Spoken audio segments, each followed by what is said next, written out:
గతంలో చేసినటువంటి అప్పుల విషయంలో కానీ ఇప్పుడు చేసినటువంటి అప్పుల విషయంలో కానీ ఆర్థిక మంత్రి ఉప ముఖ్యమంత్రి బట్టి విక్రమార్క గారు ఈరోజు వైట్ పేపర్ ప్రజెంట్ చేయడం, మరి ఈరోజు కాంగ్రెస్ సర్కార్ గత ఏడాది కాలంలో దాదాపు 1,27,000 కోట్ల రూపాయలు అప్పు చేసి మరి గత ప్రభుత్వం చేసినటువంటి అప్పుల మీద మాట్లాడే ప్రయత్నం చేస్తూ ఉన్నారు అధ్యక్ష. దొంగ అన్నట్టుగా ఇందాక మరి ఎవరు మాట్లాడుతూ అన్నారు అధ్యక్ష. మరి అది ఇక్కడ తీసుకోవచ్చా తీసుకురా తెలియదు, కానీ ఒకవైపు వేలు చూపిస్తున్నప్పుడు 3 వేలు మీ వైపు కూడా చూపిస్తున్న సంగతి ఒకసారి గుర్తు చేసుకోవాలి. మీరు కూడా వారి బాటలోనే గత ప్రభుత్వం చేసిన బాటలోనే మీరు కూడా నడుస్తున్నట్టు చాలా స్పష్టంగా ఏర్పడుతున్నది అధ్యక్ష. మీరు కూడా అన్ని డివిజన్స్ చేస్తూ ఈరోజు 1,27,000 కోట్ల అప్పు ఏ రకంగా చేశారో మీరు ప్రజానీకానికి చెప్పాల్సిన అవసరం ఉన్నది అధ్యక్ష. ఒకవైపు ఎఫ్ఆర్బిఎం చట్టం చాలా స్పష్టంగా చెప్తా ఉన్నది అధ్యక్ష. జిఎస్డిపిని కూడా 15 లక్షల కోట్లు అని చెప్తా ఉంటే దాన్ని 16,50,000 కోట్లుగా చూపిస్తున్నారు. 16,50,000 కోట్లకు గాను కేంద్ర ప్రభుత్వం అనుమతించినట్టు 3.5% మీరు లోన్ తీసుకోవచ్చు అంటే ఏ రకంగా చూసినా అది 57,000 కోట్లకు మించి రాదు అధ్యక్ష. మీరు 57,000 కోట్ల అప్పుని ఈరోజు 1,27,000 కోట్లు అప్పు తీసుకొచ్చామని చాలా స్పష్టంగా సభాముఖంగా చెప్తున్నారంటే మీరు ఎఫ్ఆర్బిఎం చట్టాన్ని ఉల్లంఘించిన మాట వాస్తవం కాదా అధ్యక్ష? అంతేకాకుండా దీంట్లో చాలా స్పష్టంగా చెప్తా ఉన్నారు అధ్యక్ష, ఎఫ్ఆర్బిఎం చట్టం పరిధిలోని లోను 52,000 కోట్ల అధ్యక్ష.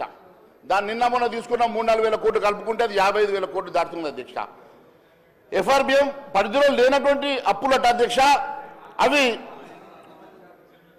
కార్పొరేషన్, ఎస్పీవీలు, ఇతరత్ర ద్వారా తీసుకున్నటువంటి నాన్ గ్యారంటీస్ తీసుకున్నటువంటి అప్పులన్నీ కలిపితే 1,27,000 కోట్ల అప్పు తీసుకున్నట్టు చాలా స్పష్టంగా ఆర్థిక మంత్రి గారు ఒప్పుకుంటా ఉన్నారు అధ్యక్ష.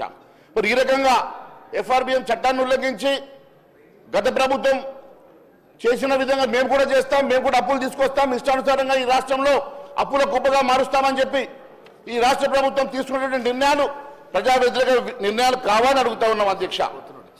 అంతేకాదు అధ్యక్ష, ఈరోజు గత ప్రభుత్వం బ్రహ్మాండంగా మ్యానిపులేట్ చేసింది, గత ఆర్థిక మంత్రి గారు మ్యానిపులేట్ చేశారు, మరి మేము కూడా ఎందుకు మ్యానిపులేట్ చేయొద్దు అన్నట్టుగా మాట్లాడుతూ ఉన్నారు అధ్యక్ష. నేను ఒకటే అడుగుతా ఉన్నాను, అసలు విషయంలో కాకుండా మీరు చేసినటువంటి అప్పులు ఏ రకంగా తీరుస్తారు, అప్పుల భారాన్ని ఏ రకంగా తగ్గిస్తారో చెప్పకుండా గత ప్రభుత్వం అప్పులు చేసింది అని చెప్పి గత ప్రభుత్వం మీద మీరు నెట్టే ప్రయత్నం చేస్తూ ఉన్నారు కదా. మరి మీరు ఎందుకోసమని అప్పులు చేస్తూ ఉన్నారు, భావి తరాలకు ఎందుకు అప్పుల భారాన్ని ఈ రకంగా పెంచుతూ ఉన్నారో మీరు చెప్పాల్సిన అవసరం ఉన్నదని తెలియజేస్తా ఉన్నాను అధ్యక్ష. తెలంగాణ రాష్ట్రం మొత్తం ఇప్పటి వరకు వాళ్ళు తీసుకున్నటువంటి అప్పులు దాదాపుగా 7 లక్షల కోట్ల అప్పు తీసుకున్నట్టుగా మీరు చెప్తా ఉన్నారు. సరే, వారు 4 లక్షలు అంటా ఉన్నారు, మీరు 7 లక్షలు అంటా ఉన్నారు. ఏ రకంగా మ్యానిపులేట్ చూపించినా లక్షల కోట్ల రూపాయలు ఈ రాష్ట్రంలో అప్పు జరిగింది కదా అధ్యక్ష. మరి ఒకవైపు అప్పుల ఇంత పెద్ద ఎత్తున అప్పులు పెరిగితే మీరు అప్పుల భారాన్ని తగ్గించాల్సింది పోయి మీరు కూడా లక్షల కోట్ల రూపాయలు అప్పు తీసుకొచ్చి అదే బాటలో నడిచే ప్రయత్నం చేయడం ఇది ఎంతవరకు సమంజసమని అడుగుతా ఉన్నాను అధ్యక్ష. ఒకసారి మీరు చూసినట్లయితే అధ్యక్ష,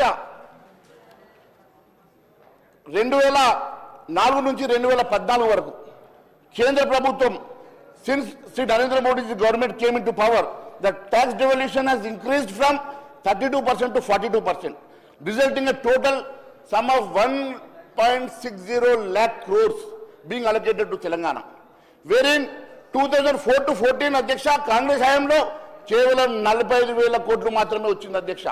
కానీ 2014 నుంచి 23 వరకు ఈ రాష్ట్రానికి 1,60,000 కోట్ల రూపాయలు కేంద్ర ప్రభుత్వం ఇచ్చింది అధ్యక్ష.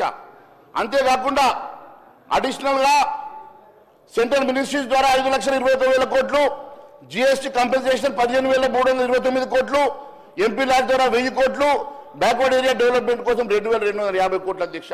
అంటే 6,81,000 కోట్ల రూపాయలు 9 సంవత్సరాల్లో కేంద్ర ప్రభుత్వం కూడా ఈ రాష్ట్రానికి ఇచ్చిన సంగతి మేము గుర్తు చేస్తా ఉన్నాం అధ్యక్ష. ఈ రకంగా లక్షల కోట్ల రూపాయలు వచ్చిన తర్వాత మన రెవెన్యూ లక్షల కోట్ల రూపాయల బడ్జెట్ ప్రవేశపెట్టిన తర్వాత ఈ లక్షలాది కోట్ల రూపాయలు మీరు ఖర్చు చేసి అప్పులు తీసుకొచ్చి దేనికోసం ఖర్చు చేశారో మరి ప్రజానికం చెప్పాల్సిన అవసరం ఉంది అధ్యక్ష. అంతేకాదు అధ్యక్ష, ఈరోజు మేము 1,27,000 కోట్ల అప్పు తెచ్చాం, దాంట్లో నుంచి 66,000 కోట్ల రూపాయలు రీపేమెంట్ చేశామంటున్నారు అధ్యక్ష. కానీ రీపేమెంట్ చేసిన దాంట్లో వడ్డీ ఎక్కువ ఉంది. అసలు కేవలం దాంట్లో 17,000 కోట్లు మాత్రమే అసలు ఉంటే మిగిలిందంతా వడ్డీ కిందకనే పోతుంది అధ్యక్ష. మన అప్పుల భారం తగ్గడం లేదు. మళ్ళీ కొత్తగా తెచ్చిన 1,27,000 కోట్లు అప్పుగా కొత్తగా మన దాంట్లో యాడ్ అవుతున్న సంగతి కూడా నేను గుర్తు చేస్తా ఉన్నాను అధ్యక్ష. ఏదో గారడీ చేసే ప్రయత్నం, హరీష్ రావు గారు చేసిన తప్పుడు కప్పిపుచ్చుకునే ప్రయత్నం వీరు చేస్తా ఉన్నారు. మీరు తప్పు చేసిండ్రు కాబట్టి మాకు కూడా లైసెన్స్ ఉంది, మేము కూడా ఇదే మాదిరిగా తప్పు చేస్తామన్నట్టుగా ఒకవైపు బట్టి విక్రమార్క గారు మాట్లాడుతూ ఉంటే, ఈ రాష్ట్రం కేవలం మీ బేరుజాలకు పోకుండా ఈ రాష్ట్రాన్ని అప్పుల కుప్పగా మార్చి ఈ రాష్ట్రాన్ని దివాళా దిశగా నడిపించేటువంటి ప్రయత్నం చేస్తూ ఉన్నారు తప్ప, వారి బాటలో మేము నడుస్తామన్నట్టుగా ప్రయత్నం చేస్తున్నారు తప్ప, మేము నిజంగా కూడా ఈ రాష్ట్ర ప్రయోజనాల కోసం మేము ఏం చేశామన్న ఆలోచన చేయకుండా చాలా తప్పిదాలు చేస్తూ ఉన్నారని తెలియజేస్తా ఉన్నాను అధ్యక్ష. కాగ్ కూడా రిపోర్ట్ ఇచ్చింది అధ్యక్ష. మొన్న కాగ్ రిపోర్ట్ రాష్ట్ర ప్రభుత్వం అప్పులు ఎక్కువ చేస్తుందన్న సంగతి కాగ్ కూడా మనం ఇచ్చిన రిపోర్ట్లో చాలా స్పష్టంగా చెప్పింది అధ్యక్ష. Controller and auditor general CAG Telangana రాష్ట్ర ఆదాయ వ్యవహారాలపై అక్టోబర్ విడుదల చేసిన నివేదిక ప్రకారం ఈసారి బడ్జెట్లో అన్ని రకాల రాబడుల కింద 2,74,057 కోట్ల అంచనా వేయగా కేవలం 45.97% మాత్రమే నిధులు సమకూరినాయి అధ్యక్ష.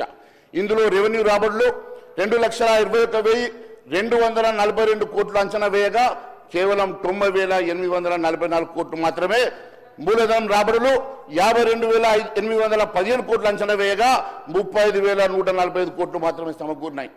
ఈ రకంగా రాబడులు తగ్గినాయి అధ్యక్ష. కేవలం అప్పుల మీదనే ఈ రాష్ట్ర ఆదాయం ఆధారపడినప్పుడు మీరు కేవలం ఇచ్చినటువంటి హామీలు నెరవేర్చలేక ఇదే నిబంతో ఎదుటి వాళ్ళ మీద దాడి చేసే ప్రయత్నం చేస్తున్నారు తప్ప, మీరు రాష్ట్ర ప్రయోజనాల కోసం ఏ రకంగా ముందుకెళ్తా ఉన్నారో తెలియాల్సిన అవసరం ఉందని తెలియజేస్తా ఉన్నా అధ్యక్ష.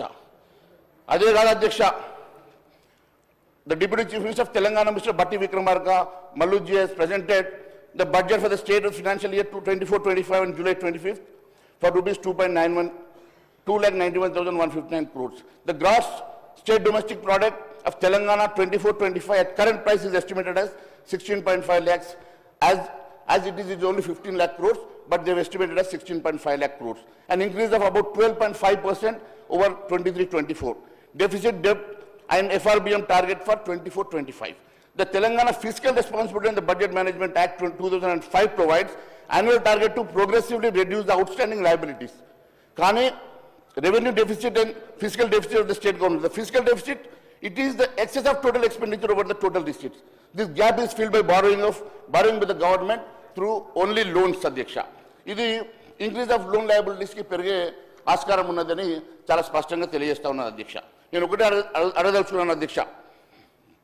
FRBM ప్రకారం రాష్ట్ర ప్రభుత్వం చేసినటువంటి అప్పులు 52,000 కోట్ల రూపాయలు అయితే, ఇప్పుడు ఈ నెలలో ఇంకా తీసుకున్నటువంటి 4,000 కోట్లు కలిపితే 55,000 కోట్లు రాగా, FRBM పరిధిలో రాకుండా దొడ్డదారులు తీసుకున్నటువంటి అప్పుల గురించి ఇంత స్పష్టంగా మీరు సభాముఖంగా మనకు తెలియజేసిన తర్వాత, ఇది FRBM చట్టంలో రాకుండా ఏ రకంగా ఉంటుందని అడుగుతా ఉన్నాను అధ్యక్ష.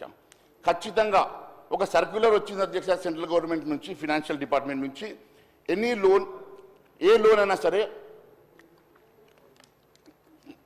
మీరు SPVMలో తీసుకున్నా కార్పొరేషన్ ద్వారా తీసుకున్నా ఆ లోన్ అంతా కూడా FRBM లిమిట్స్ కిందకి because any loan repayable by the government should come under FRBM limits అని. అవన్నీ కాకుండా వీరు కేవలం ప్రైవేట్ లోన్స్ అను, నాన్ గ్యారంటీ లోన్స్ అను, గ్యారంటీ లోన్స్ అను FRBM పరిధిలో రాకుండా ప్రయత్నం చేసే లోన్స్ తీసుకొచ్చేసి రాష్ట్రాన్ని అధోగతి పాలు చేసే ప్రయత్నం చేస్తూ ఉన్నారు అధ్యక్ష. అది నిజంగా కూడా ప్రజాస్వామ్య విరుద్ధం అని తెలియజేస్తా ఉన్నాను అధ్యక్ష.